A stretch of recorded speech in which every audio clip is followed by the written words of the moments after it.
ఆయన ప్రెస్ మీట్లో ఓ మాట చెప్పారు. అంటే బుచ్చి చౌదరి గారు మీరు వయసు కొంచెం అంటే వయసు అంటే మీరు సీనియర్గా మీరు అంటారు సోషల్ మీడియాలో ఏఐని అడ్డు పెట్టుకుని తప్పుడు ప్రచారం నేను చేస్తున్నావా, వైఎస్ఆర్ కాంగ్రెస్ పార్టీ చేస్తుందా? బుచ్చి చౌదరి గారిని సూటిగా అడుగుతున్నాను నేను.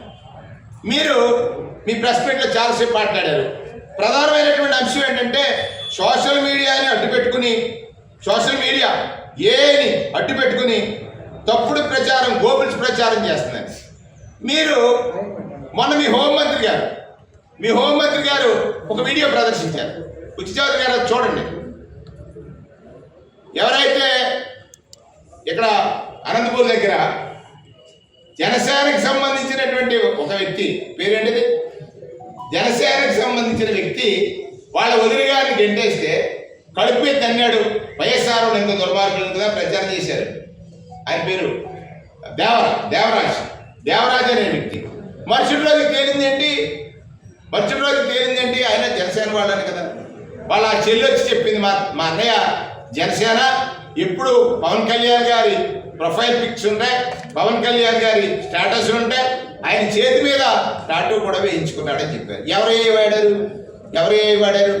మరుసటి రోజు మీ హోంమంత్రి గారు ఇంకొక వీడియో పెట్టారు, కేక్ కటింగ్ చూపించారు. ఎప్పుడు అది మీరు చూపించిన కేక్ కటింగ్లో మీ పార్టీ అంటే భారతీయ జనతా పార్టీలో జాయిన్ అయినటువంటి రవిచంద్రారెడ్డి గారని స్పోక్స్ పర్సన్ ఉన్నారు. గత సంవత్సరం 3 సంవత్సరాల ముందు ఆయన వైఎస్ఆర్ కాంగ్రెస్ పార్టీలో ఉన్నప్పుడు ఒక కేక్ కటింగ్ కార్యక్రమాల్లో పాల్గొంటే అది ఇప్పుడు చూపిస్తున్నారు. ఎవరిది ఫేక్? కేక్ ఫేక్గా మీరు చూపించింది ఫేక్గా ఎవరు వాడుతున్నారు, ఎవరు తప్పుడు ప్రచారం చేస్తున్నారు ఒకసారి చెప్పాలి. రెండోది, ఈ రప్ప అనేటువంటి మాట జగన్మోహన్ రెడ్డి గారు ఏం చెప్పారు? మీరు రప్ప నిద్రలో కూడా రప్ప లేచినా రప్ప, చంద్రబాబు నాయుడు గారు రప్ప ఎవరు వాడట్లేదండి, మీరే వాడుతున్నారు ఈ పదాలు. ప్రతిరోజు మీరు అదే మాట్లాడుతున్నారు.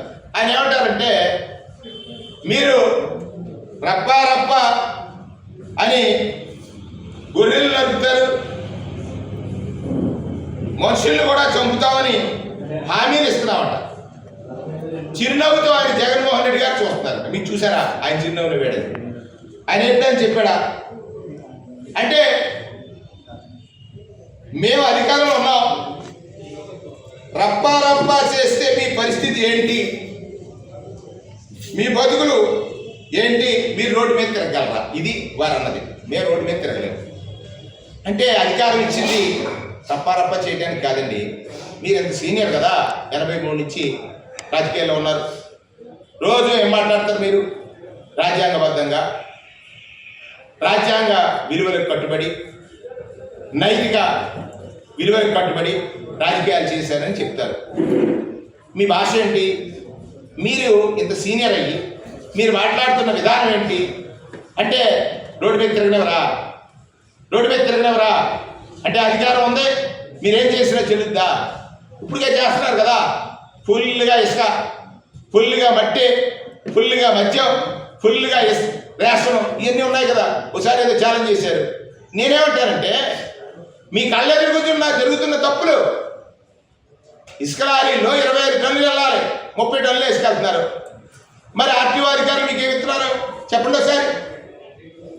ఇసుక ఉచితం అన్నారు, ఏ ఒక్కడికి ఉచితంగా వెళ్ళట్లేదు. ఎవరైనా అడిగితే బుచ్చి చౌదరి గారే అంటున్నారు. అక్కడ లారీలు వందలాది వేలాది లారీలు వెళ్ళిపోతున్నాయి. మరి మీరు ప్రజాధనాన్ని పరిరక్షించాలి కదా, ప్రజాధనానికి రక్షకుడిగా ఉండాలి కదా, అది మానేశారే. నేను మొన్న రచ్చబండ కార్యక్రమంలో తిరిగాను. మద్యం అధిక రేట్లకి అమ్మటం కానీ, 24/7 అమ్మటం కానీ, అసలు ఇవాళ మనిషి స్పృహ కోల్పోయి పనిచేయడానికి మీరు మాట్లాడితే గంజా అంటారు, దాన్ని అరికట్టలేరు. మాట్లాడితే మద్యం అంటారు, దాన్ని విచ్చలవిడిగా ప్రోత్సహిస్తున్నారు. మద్యం మత్తులో మనిషి విచక్షణ కోల్పోయి ఈ రకమైనటువంటి సమాజ వ్యతిరేక కార్యక్రమాలకు పాల్పడతాడని తెలిసి మద్యం అమ్మటం నేరం కాదా? ఆ రోజు జరిగినటువంటి కార్యక్రమం జంతుబలి. ఇప్పుడు మీరు అంటున్నారు ఏదైతే గొర్రె పొట్టేళ్ళు నరికారు ఒకటి, దానికి ఆచులు ఎవరు? బుచ్చి చౌదరి గారు 6 7వ తారీఖు 6వ నెల 24వ సంవత్సరం. మరోసారి చెప్తున్నాను, 7వ తారీఖు 6వ నెల 24వ సంవత్సరం మీ ప్రభుత్వం వచ్చింది. నందమూరి బాలకృష్ణ గారి చిత్రపటానికి 25 పొట్టే తలకాయలు ఒక దండగుచ్చి వేశారండి. మరి ఆ సంస్కృతి ఎక్కడి నుంచి వచ్చిందండి? చంద్రబాబు నాయుడు గారు పుట్టినరోజు చూపించమంటారా ఒకసారి? ఆ వీడియోలన్నీ మీరు పంపుతారు. మీకు ఏదైతే గొర్రె పొట్టేలు నరికి ఆయన ఫ్లెక్సీకి దండ వేసిన రక్తదర్పణ చేసినటువంటి ఆ విషయాన్ని కూడా మీకు గుర్తు చేస్తాను. అలాగే రీసెంట్గా ఇంకొకటి వచ్చింది. ఎవరు? మన పవన్ కళ్యాణ్ గారి అంటే మీ వాళ్ళకి జరిగింది ఏదైనా ఉంటే అధికారం మేము చేయలేదే, చేయలేదే, అది జరిగింది చూపిస్తున్నాం. చేయడం ఏంటి? ఇప్పుడు మీరు చేసేది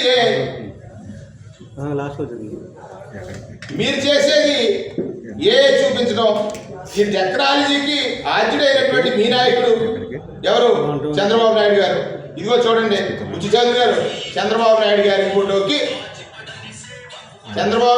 ఫోటోకి గొర్రెని నరికి ఆ రక్తంతో ఏమనాలి? అభిషేకం చేస్తారు. అలా ఇది ఎవరు చేశారు?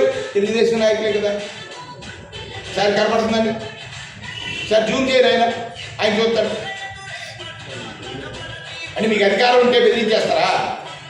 అంటే ఈ ప్రజాస్వామ్యంలో చట్టాలు లేవా? అంటే 5 ఏళ్ళే కదా మీకు అధికారం ఉంది. మీరు 20 ఏళ్ళు ఉంటానంటున్నారు, ఉండండి. ఎలా ఉంటారో అనేది ప్రజలు కదా నిర్ణయిస్తారు.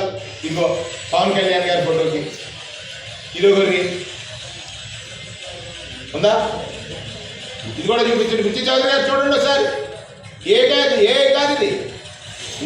మీ ప్రభుత్వం వచ్చిన తర్వాత మీ వాళ్ళు ఒక సంస్కృతికి అంటే ఒక విధానానికి మీరు చెరలేపారు. అందులో ఈరోజు ఉంది. కూటమంతానే, ఒక్కడే కాదు, కూటమంతానే 2, 3 బాగా. అంటే చంద్రబాబు నాయుడు గారు దైవాపచారం ఎలా చేస్తారంటే రాజకీయ లబ్ధి ఎలా వస్తుందో చూసుకుని చేస్తూ ఉంటారు. చేసిన వాళ్ళకి ప్రమోషన్ ఇస్తారు. అప్పుడే చెప్పాను కదా, ఎక్కడైతే రామతీర్థంలో రాముడి వారి శిరచ్ఛేదం చేసిన వారికి 5 లక్షలు ఇది ఇచ్చారు కదా, సీఎం రిలీఫ్ ఫండ్ ఇచ్చారు కదా. అంటే దేవుడు అంటే ఆయనకి నమ్మకం లేదు. బేసికల్గా చంద్రబాబు నాయుడు గారు నాస్తికత్వాన్ని ఎక్కువ ఆచరించేటువంటి వ్యక్తి. దేవుడు అంటే నమ్మకం లేదు. ఎలా అయితే అధికారంలో రావడానికి అబద్ధం ఆడే తత్వం ఉన్నవాడికి దేవుడు అంటే నమ్మకం ఎందుకు ఉంటుంది? సత్యం అనేటువంటిది చాలా పవిత్రమైనటువంటిది. అటువంటి సత్యం అనేది ఆయన నోట రాదు, ఆ సత్యమే వస్తుంది. ఆయన మాట్లాడేదంతా ఆ సత్యమే, సత్యం ఉండదు. సత్యేతరం తప్ప సత్యం మాట్లాడేటువంటి నాయకుడిగా చరిత్ర పుటల్లో చంద్రబాబు గారు ఉంటారు. ఏం చేయాలంటే భగవంతుడు మనకి కృతయుగం నుంచి ఇవాళ వరకు సత్యం అనేటువంటి మాటకి చాలా పవర్ ఉంది. మహాత్మా గాంధీ ఈ దేశానికి స్వాతంత్ర్యాన్ని సముపార్జించే సమయంలో సత్యాన్వేషణ అనేటువంటి మాటలు చెప్తారు. ఆయన సత్యమేవ జయతే అని అసెంబ్లీలో ఉంటుంది. నిత్యం అసత్యం మాట్లాడేటువంటి ఒక నాయకుడిగా నేను అదే అన్నాను నిన్న. చంద్రబాబు నాయుడు గారు మీరు మాట్లాడే అబద్ధాలు ఆకాశవాణి విని వెంటనే గూగుల్ రూపంలో వచ్చేస్తుంది కిందకి. అబద్ధం అంటుంది. ఆయన ఒక మాట చెప్తున్నాడు అనుకోండి, అది నిజం కాకపోతే గూగుల్ ఆకాశవాణి నుంచి ప్రజలకు వినిపిస్తుంది. నిన్న ఇలా చెప్పాడు, ఇది ఇప్పుడు చెప్తుంది నిజం కాదు, అబద్ధం అనేటువంటి మాట కూడా చెప్తున్నటువంటి పరిస్థితి చూశాం.